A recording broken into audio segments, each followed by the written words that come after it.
ఐదారేళ్లుగా జామ పండ్లకు డిమాండ్ పెరగటంతో ఇటీవలి కాలంలో వీటి విస్తీర్ణం పెరిగింది. చాలా వరకు రైతులు మార్కెట్లో డిమాండ్ ఉన్న తైవాన్ జామ రకాన్ని సాగు చేశారు. ప్రస్తుతం కొత్తగా పెట్టిన తోటల్లో చిగుర్లు వచ్చే సమయంలో పిండినల్లి, పేనుబంక ఆశించి లేత తోటలకు నష్టం చేస్తున్నాయి.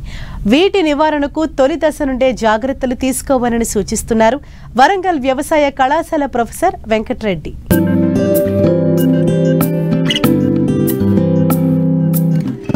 పేదవాడి యాపిల్గా పిలిచే జామకు నానాటికి గిరాకీ పెరుగుతోంది. ఒకప్పుడు కేవలం దేశవాళీ జామ మాత్రమే సాగు చేసేవారు. ఇప్పుడు మధురమైన రుచులు పంచే కొత్త జాతి జామ పండ్లు మార్కెట్ను ముంచెత్తుతున్నాయి. వీటికి మంచి డిమాండ్ ఉండటంతో రైతులు పలు జామ రకాలను సాగు చేసి గణనీయంగా లాభాలు గడిస్తున్నారు. సాగులో అందివస్తున్న నూతన శాస్త్ర పరిజ్ఞానాన్ని అందిపుచ్చుకుంటూ మంచి ఫలితాలను చవిచూస్తున్నారు. ముఖ్యంగా జామ ఏడాదికి 3 పంటలు వస్తుండటంతో చాలామంది రైతులు సాగు చేస్తున్నారు.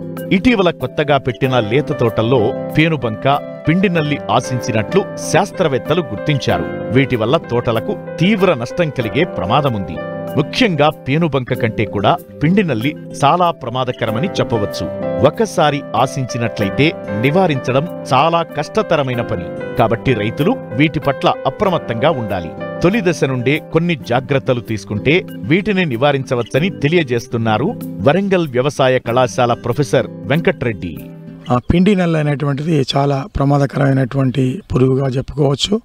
ఎందుకంటే ఒకసారి ఈ పిండినల్లి పురుగు కనుక ఆశించినట్లయితే దాన్ని నివారించడం చాలా కష్టమైనటువంటి పని. కాబట్టి రైతు సోదరులు మరి కొన్ని జాగ్రత్తలు కనుక తీసుకున్నట్లయితే మరి లేత జామ తోటలను బాగా కాపాడుకోవడానికి అవకాశం ఉంటుంది. ఈ పిండినల్లి పురుగుకు సంబంధించినటువంటి పెద్ద పురుగులు అన్నీ కూడా ఎరుపు రంగులో ఉంటుంది దాని శరీరం. ఆ తర్వాత ఈ పురుగులన్నీ కూడా గుంపులు గుంపులుగా లేత భాగాలలో ఉండి వాటి శరీరం పైన తెల్లటి మైనవు లాంటి పదార్థంతో కప్పబడి ఉండటం వల్ల మనం దాన్ని పిండినల్లిగా పిలవడం జరుగుతూ ఉంటుంది. ఈ పురుగుకు సంబంధించినటువంటి తల్లి నేల లోపల గుడ్లు పెట్టడం జరుగుతూ ఉంటుంది. ఈ గుడ్ల నుంచి వచ్చినటువంటి పిల్ల పురుగులు మళ్ళీ భూమిలో నుంచి బయటకు వచ్చేసి ఈ ప్రధాన కాండం ఏదైతే ఉంటుందో ఆ మొదలు దగ్గర నుంచి పాక్కుంటూ పైన ఉన్నటువంటి కొమ్మలకి, లేత చిగుర్లకు వ్యాప్తి చెంది నష్టం కలుగజేస్తూ ఉంటాయి. ముఖ్యంగా ఈ పురుగులు ఆకుల నుంచి కానీ అదేవిధంగా పెరిగేటువంటి లేత భాగాల నుంచి రసం పీల్చడం వల్ల ఆకులన్నీ కూడా ముడుచుకొని పోతూ ఉంటాయి. ఆకులన్నీ కూడా వంకర టింకరగా మారిపోతూ ఉంటాయి. తర్వాత 1-1.5 సంవత్సరాలు ఉన్నటువంటి తోటలలో అప్పుడప్పుడే కాస్తున్నటువంటి కాయలు కనుక ఉన్నట్లయితే ఆ కాయల పైన కూడా మనకు ఈ పిండినల్లి పురుగులు అనేటువంటి కనిపిస్తూ ఉంటాయి. మరి ఈ దశలో కనుక మనం ఈ పురుగును మనం నివారించుకోలేకపోతే క్రమేపీ మొక్క అంతా కూడా చిన్న చిన్నగా ఆకులన్నీ కూడా గోధుమ రంగులోకి మారి ఎండిపోవడం, చెట్టు పూర్తిగా కూడా చనిపోవడానికి అవకాశం ఉంటుంది. కాబట్టి ఈ పురుగు విషయంలో రైతులు చాలా జాగ్రత్త తీసుకోవాలి. పిండినల్లి ఒక్క జామ మొక్కలపైనే కాకుండా కలుపు మొక్కలపైన కూడా కనిపిస్తుంటుంది. కేవలం పురుగు మందులతో ఈ పురుగును నివారించలేం.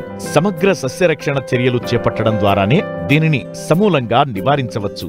జామ తోట లోపల కానీ తోట గట్లపైన కానీ దూరంగా ఉన్నటువంటి కలుపు మొక్కలు లేకుండా జాగ్రత్త తీసుకోవాలి. ఆ మొక్కలు ఆశించి ఎండిపోయినటువంటి కొమ్మలు కనుక ఉన్నట్లయితే, లేకుంటే ఎండిపోయినటువంటి చెట్లు కనుక ఉన్నట్లయితే వాటిని ఎప్పటికప్పుడు తీసేసి కాల్చివేయాలి. ఈ పిల్ల పురుగులు అనేటువంటి భూమి లోపల నుంచి చెట్టుపైకి పాకుతూ ఉంటాయి. కాబట్టి మనకు మార్కెట్లో మనకి స్టిక్కీ బ్యాండ్స్ అనేటువంటి అంటే జిగురు లాంటి బ్యాండ్స్ దొరుకుతూ ఉంటాయి. అవి నేల మట్టానికి పైన సుమారుగా ఒక 1/2 ఫీటు నుంచి 1 ఫీటు ఎత్తులో కాండానికి కనుక మనం పెట్టించినట్లయితే ఈ పిల్ల పురుగులు అనేటువంటి పైకి పోకుండా మనం ఆ విధంగా కూడా అరికట్టుకోవడానికి అవకాశం ఉంటుంది. పాదులను ఎప్పటికప్పుడు పారతోటి కదిలించేసి ఆ పాదులలో ఒక్కొక్క చెట్టుకు 100 నుంచి 200 గ్రాముల ఫాలిడాల్ డస్ట్ లాంటిది కనుక మనం భూమిలో కనుక వేసినట్లయితే భూమి లోపల ఉన్నటువంటి ఈ పిండినల్లి పురుగుకు సంబంధించినటువంటి పురుగులన్నీ కూడా చనిపోవడానికి అవకాశం ఉంటుంది. మనకు ఈ పిండినల్లి పురుగులు గమనించినటువంటి వెంటనే డైక్లోరావాస్ లాంటి మందు కానీ, లేకుంటే క్లోరిపైరిపాస్ లాంటి మందు కానీ, లేకుంటే ప్రొఫినోఫాస్ కానీ, లేకుంటే ఇటీవల మనకు మార్కెట్లో వచ్చినటువంటి ఓబెరాన్ లాంటి మందులను మనం మార్చుకుంటూ దాంతో పాటుగా బంకకు సంబంధించినటువంటి మందులు శాండోవిట్ కానీ టీపాల్ కానీ లేకుంటే డిటర్జెంట్ పౌడర్ లాంటిది కలిపి మనం పిచికారీ చేసుకోవాల్సినటువంటి అవసరం ఉంటుంది. మరోవైపు పేనుబంక ఆశించిన తోటల్లో పెరుగుదల ఆగిపోయి రైతులు తీవ్రంగా నష్టపోతున్నారు. సకాలంలో సస్యరక్షణ చర్యలు చేపడితే నివారించవచ్చు. ఈ పేనుబంక అనేటువంటిది కూడా పిండి నల్లి లాగా ముఖ్యంగా లేత ఆకులు కానీ లేత చిగుర్లు ఏర్పడేటువంటి దశలో ఈ పురుగులు ఆశించి ఈ లేత భాగాలలో గుంపులు గుంపులుగా ఉండి అవి రసం పీల్చడం వల్ల ఆకులన్నీ కూడా వంకర టింకరగా మారిపోవడం, తర్వాత ఆకులపైన నల్లటి బూజు కూడా కనిపిస్తూ ఉంటుంది. మరి ఈ పేనుబంక పురుగు నివారణకు ముఖ్యంగా మనం ఎసిఫేట్ అనేటువంటి మందు అయితే 1.5 గ్రాములు 1 లీటర్ నీటికి, లేదా డైమిథోయేట్ అయితే 2 మిల్లీలీటర్లు, మెటాసిస్టాక్స్ అయితే 2 మిల్లీలీటర్లు 1 లీటర్ నీటికి, లేదా ఇమిడాక్లోపిడ్ అయితే 0.25 మిల్లీలీటర్లు, ఈ మందులను మనం మార్చుకుంటూ పిచికారీ చేసుకోవచ్చు. జామలో పిండి నల్లి పేనుబంక ఆశించినప్పుడు గండు చీమలు కూడా తిరగడం జరుగుతుంది. ఈ చీమల ద్వారా పిండి నల్లిని ఒక కొమ్మ నుండి మరో కొమ్మకు, ఒక మొక్క నుంచి మరో మొక్కకు వ్యాప్తి చేయడానికి దోహదపడుతుంటాయి. కాబట్టి చీమల బెడద లేకుండా చూసుకోవాలి. ముఖ్యంగా చీమలు పుట్టలు, పాదులలో ఉన్న క్లోరిఫైరిఫాస్ చల్లుకోవాలి.